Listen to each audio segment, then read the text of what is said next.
조 바이든. 미국이 돌아왔다. 오늘 미국 대통령으로서 제 임기 시작과 함께 말씀드립니다. 전 세계에 명확하게 밝힙니다. 미국이 돌아왔습니다. 미국 대통령 조 바이든의 첫 메시지는 미국이 돌아왔다. 입니다. 트럼프는 위대한 미국을 강조하면서 미국에 의한, 미국을 위한, 미국만의 정책을 폈습니다. 물론 그 정책들이 정말 미국을 위한 정책이었는지는 잘 모르겠지만 미국의 국익을 위해서 오래되고 피를 나는 우방인 우리나라의 방위비를 아무런 거리낌 없이 5배를 올리란 말을 할 정도로 미국을 위한 정치를 했습니다. 국경에 장벽을 쌓아서 난민과 밀입국을 막겠다는 생각도 이런 일 중에 하나입니다. 또한 아랍에서 군대를 뺐다가 러시아의 아랍 진입을 보고 깜짝 놀라서 다시 군대를 보냈었지만 어느 정도 기득권을 포기할 수밖에 없었습니다. 포기보다는 발 뺐다가 다시 넣으려니 염치가 없고 눈치가 보이는 것입니다. 또한 이란과의 핵 협상을 파기함으로써 우리나라의 화물선이 납치하는 결과를 초래했습니다. 여러 가지 쇼맨십을 좋아해서 우리나라 판문점까지 와서 우리나라 사람들의 기대를 한껏 올려놨습니다만 자기의 재선에 별로 영향을 안 끼칠 것 같으니 바로 발을 빼버리는 모습도 보여주었습니다. 우리는 이번 기회에 좀 더 남북한의 발전된 방향으로 나아가길 기대했지만 트럼프는 자기에게 이득이 안 되는 사항이라고 여기고 정치나 미래 그 어떠한 것도 자기와 상관없다는 듯이 무시하고 가버렸습니다. 이번 기회로 역시 우리 문제는 우리 손으로 풀어야 된다는 걸 뼈저리게 느끼게 해주는 고마운 트럼프였습니다. 이렇게 4년 동안 미국은 세계 무대에서 여러 가지로 발을 뺐습니다. 이건 과거 미국의 고립주의를 상기시킬 정도였습니다. 전 세계에서 국경 문을 닫고 무역 없이 자기 나라 혼자 살겠다고 한다면 살아남을 나라는 딱 한 나라가 있다고 합니다. 바로 미국만이 모든 것을 자급자족할 수 있다고 합니다. 땅이 넓어서 50개 주종 평야지대에 4개 주만 곡식을 생산해도 전 세계가 먹고도 남을 것이라고 합니다. 또한 전쟁을 해도 한쪽만이 아니라 양쪽의 이중 전선을 가지고도 엄청난 생산력으로 두 곳 모두에서 이긴 전쟁 능력을 보여주었습니다. 지금이야 중국이 많이 올라와서 그렇지만 한때는 세계 경제력의 50%를 미국 혼자 차지했던 적도 있습니다. 이렇게 혼자서 살 수 있는 미국이기에 어느 나라에도 큰 소리 치면서 살 수 있는 것입니다. 물론 그에 따른 군사력이 뒷받침되기에 이런 소리도 칠 수 있는 것입니다. 얼마 전 대만 해협을 지나는 미국의 항공모함 함대에 중국의 전투기들이 미사일 발사 조준 연습을 한 적이 있습니다.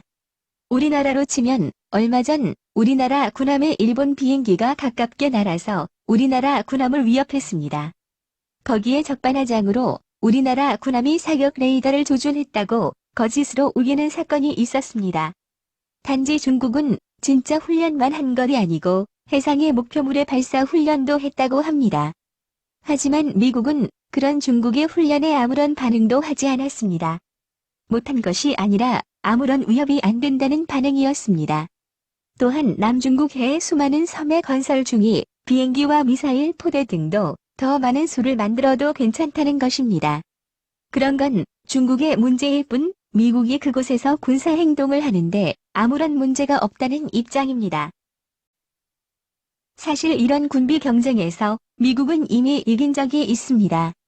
극강대했던 소련이 미국과의 군사력 군비 경쟁을 하다가 소련의 경제가 무너지고 소비에트 연방이 지금의 러시아와 각 나라들로 나누어진 것입니다. 미국으로서는 중국의 이러한 군비 경쟁은 자기들의 유리한 쪽의 경쟁이기에 중국이 따라오려면 따라오라는 식입니다. 사실 중국이 만들었다는 여러 무기는 자세한 스펙이 공개되지 않아서 의심되는 부분이 많습니다. 스텔스 전투기도 만들었다고 하지만 만든 스텔스 전투기 수와 러시아에서 도입한 최신의 전투기 숫자가 비슷한 것도 사실입니다. 중국은 전투기 엔진을 못 만들어서 최신의 강력한 엔진이 달린 스텔스 전투기를 양산하지 못하고 있습니다. 단지 러시아에서 수입한 최신 기종의 전투기와 비슷한 숫자의 스텔스 전투기라 말하는 최근에 만들어진 전투기를 만들었다고 말할 뿐입니다. 또한 최근 만들어진 최신의 전투기 숫자도 더 늘리지도 못하고 있습니다. 중국이 러시아 엔진을 무단 카피해서 러시아가 더 이상 중국에 무기 부품 수출을 막아버린 것입니다. 그래서 중국이 더 이상 최신 기종의 전투기를 못 만드는 것입니다.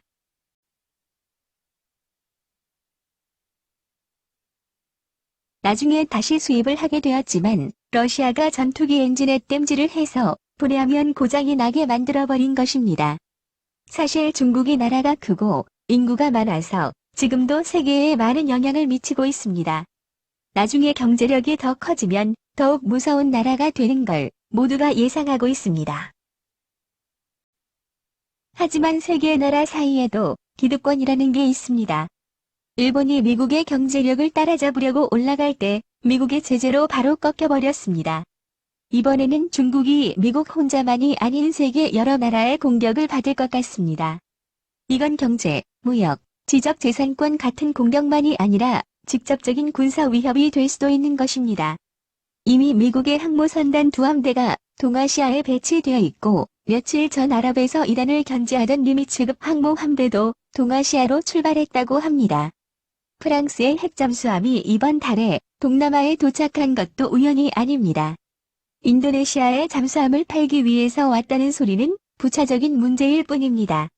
프랑스의 항모와 영국의 항모도 도착한다고 합니다.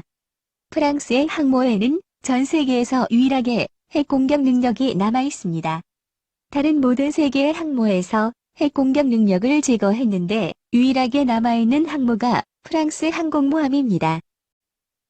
이렇게 서방 세계는 중국을 포위하기 위해서 움직이고 있습니다. 이건 이미 몇 년 전부터 움직일 거라는 사전 약속 없이는 있을 수 없는 일입니다. 트럼프가 가고 다자주의를 외치는 조 바이든이 오면서 이런 움직임은 더욱더 빠르게 진행되는 걸 볼 수 있습니다. 동맹의 협력 강화와 다자주의 복원을 강조하고 그런 외교 정책을 하게 될 것으로 기대되는 바이든은 여러 가지로 움직일 것입니다. 그 첫 번째 국제적 움직임을 이번 G7 회의에서 여실히 보여주었습니다. 일단 이번 G7에서 트럼프가 거부한 국제 백신 공동 프로그램에 참여하기로 했고 파리기후협약에 재가입도 했습니다. 국제 백신 공동 프로그램은 백신이 부족한 국가에 백신을 사서 나누어주는 프로그램입니다. 이번 바이든은 이 프로그램에 40억 달러를 내놓기로 했습니다.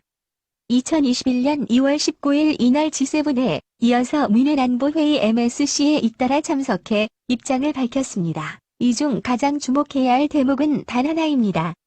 오늘 미국 대통령으로서 제 임기 시작과 함께 말씀드립니다. 전 세계에 명확하게 밝힙니다. 미국에 돌아왔습니다. 이렇게 조 바이든 대통령이 말했습니다. 이제 다시 미국이 움츠러든 나라가 아닌 세계로 힘을 투사할 생각인 것 같습니다. 과거 공화당 정권이 전쟁을 했다면 이번엔 민주당이 그럴지도 모릅니다. 조 바이든 미국 대통령은 유럽과 미국 등 너무 많은 곳에서 민주주의의 전진이 공격받고 있다. 독재 정치가 향후 최선이라 주장하는 이들과 민주주의가 그런 도전에 대처하는 데 필수적이라는 것을 이해하는 사람들 간에 세계의 미래 방향에 대한 근본적인 논쟁을 벌이고 있다. 역사가들은 이 순간을 검토, 기록할 것이다. 이것은 변곡점이다. 혼신의 힘을 다해 민주주의가 반드시 승리해야 하며 우리는 민주주의가 여전히 국민을 지킬 수 있다는 것을 입증해야 한다. 그게 우리의 임무이다. 민주주의는 우연히 생기는 게 아니다. 그것을 지키고 강화하고 재건해야 한다. 우리의 모델이 역사의 유물이 아니라는 것을 증명해야 하며 그것이 우리 미래의 약속을 실현하는 최선의 방법이다. 우리가 힘과 신뢰를 갖고 민주주의 파트너들과 협력한다면 모든 도전에 대처하고 모든 도전자를 앞지를 것이다. 우리의 파트너십은 공유된 민주적 가치에 뿌리를 두고 있기에 오랜 시간 지속되고 성장해왔다. 이는 거래가 아니다. 그것은 모두의 목소리가 중요한 미래의 비전을 기반으로 한다. 우리 중 누구도 이 비전을 이루는데 완전히 성공하지 못했다. 나는 세계에 미국이 돌아왔다는 분명한 메시지를 보내고 있다. 대서양 동맹이 돌아왔고 뒤돌아보지 않고 앞으로 향할 것이다. 하나에 대한 공격은 모두에 대한 공격이고 이는 우리의 흔들림 없는 맹세다. 중국과의 장기적인 전략적 경쟁에 함께 대비해야 한다. 러시아는 우리 민주주의를 공격하고 부패한 수단으로 우리 정보 시스템을 저해하고 있다. 성장의 혜택은 소수가 아닌 광범위하고 공평하게 공유돼야 한다. 우리는 국제 경제 시스템의 토대를 약화시키는 중국 정부의 경제적 힘의 남용과 강압에 맞서 대응할 수 있다. 조 바이든 미국 대통령의 말은 그 속에 많은 말들을 담고 있습니다. 우리가 싸우는 적은 민주주의가 아닙니다. 독재 정치와 싸우는 것입니다. 민주주의는 공격받기 너무 쉽습니다. 민주주의가 무슨 공격을 받고 있냐고 물으시는 분도 있을 것입니다. 하지만 민주주의 사회는 여론 조작이나 댓글 그리고 로비에 의해서 많은 움직임을 만들 수 있습니다. 독재 국가에서는 정부와 반대되는 소리는 어느 날 소리 없이 사라지는 것과 다릅니다. 다양성을 존중하고 자유를 보장합니다. 그 다양성과 자유로 인해서 민주주의는 발전하고 나아가고 있는 것입니다. 민주주의는 성장하는 것이지 멈춰 있는 것이 아닙니다. 중국인이 아무리 떠들어도 중국이라는 나라에서 싫어하는 댓글 몇 개 달면 바로 계정 지우고 사라지는 것처럼 자유가 없는 나라는 공격하기가 쉽지 않습니다. 이처럼 우리의 가치를 지키고 그것을 무시하고 자기들의 이익만을 생각하는 사람들의 공격을 이제는 모두 힘을 합쳐서 막아내야 하는 것입니다. 처음에는 우리는 같은 편같이 행동하는 그들을 환영해 주었습니다. 하지만 지금은 모든 질서를 무시하고 우리의 저작권이나 특허 등은 말할 것도 없고 이제는 김치 한복 등 우리 문화까지 자기 것이라고 우기는 사람들과는 어떤 방법이든 해결을 봐야 합니다. 이런 것을 가장 가까이 있어서 느끼는 게 많은 우리나라지만 다른 나라도 마찬가지입니다. 이번 바이러스 사태에 중국의 대응과 각 나라에서 입은 피해를 생각하면서 세계 각국은 입장을 정리해야 할 것입니다. 이번 일은 그냥 세계적인 바이러스 문제만이 아닌 독재 국가와 민주주의 진영의 전쟁으로 비유하기 때문입니다. 우리나라가 서방 국가에서 많은 이야기를 듣는 것은 단지 방역을 잘해서가 아닙니다. 바로 민주주의적인 방법으로 그것을 해냈기 때문입니다. 대만이나 다른 나라도 우리보다 수치상으로 방역을 잘한 나라가 많습니다. 그런 나라는 왜 우리는 대한민국보다 잘했는데 외국 방송에서는 한국 칭찬만 하고 자기 나라는 안 알아준다고 다 사기 방송이고 한국보다 잘 방어한 자기 나라가 더 우수하다고 이야기하고 있습니다. 하지만 대한민국은 민주적인 방법으로 국민 통제를 안 하고 한 것이고 다른 나라는 국민의 기본권인 자유를 침해하면서 한 것과는 전혀 다른 문제입니다. 그렇기 때문에 대한민국의 방역이 위대한 것이고 대한민국의 위상이 전 세계에서 올라가는 것입니다.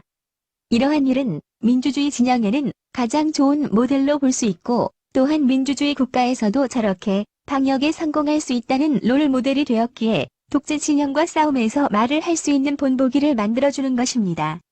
이런 이유 때문에 백신으로 어느 정도 세기가 안정되면 일어날 싸움은 민주주의와 독재와의 싸움, 그리고 민주주의 진영과 중국과 러시아의 싸움이 될 것입니다. 이제 얼마 남지 않았습니다. 우리도 준비를 해야 합니다.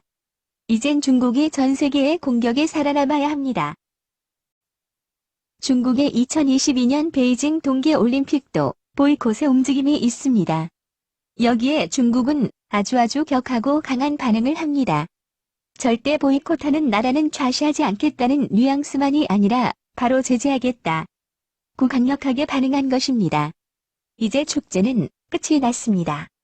1년 늦춘 2020년 도쿄올림픽도 못 열 것 같고 2022년 베이징 올림픽도 어려울 것 같습니다. 그럼 남은 축제는 바이러스를 이겨낸 상황에서 전쟁뿐입니다. 작년 중반만 해도 세계 각국의 군대 내에서도 바이러스 때문에 항모가 멈춘 적도 몇 번 있었습니다. 이제 다시 그 항모들이 움직입니다. 백신이 개발되고 어느 정도 안정이 되었다는 이야기입니다. 작년과 올해 서방의 선진국이라는 나라들은 엄청난 경제적 타격을 받았습니다. 하지만 중국은 홀로 플러스 경제 성장을 했습니다. 민주주의 진영에서 가장 잘 맞고 있는 우리나라도 마이너스 성장입니다. 이걸 보고만 있을 서방 선진국이 아닙니다. 적어도 그들 정도의 경제 성장을 막아야 하는 것입니다. 그런 것이 국제사회이고 국가 간의 경쟁입니다. 우리도 일본처럼 처맞을 수 있습니다. 우리는 상호주의적이고 상호의존적인 경제로 발전을 해야 합니다. G7을 넘어서 D10이 거론되는 것도 다 이런 이유 때문입니다. G7은 국제 오일 위기 이후에 경제적인 이유로 모여서 만든 것입니다.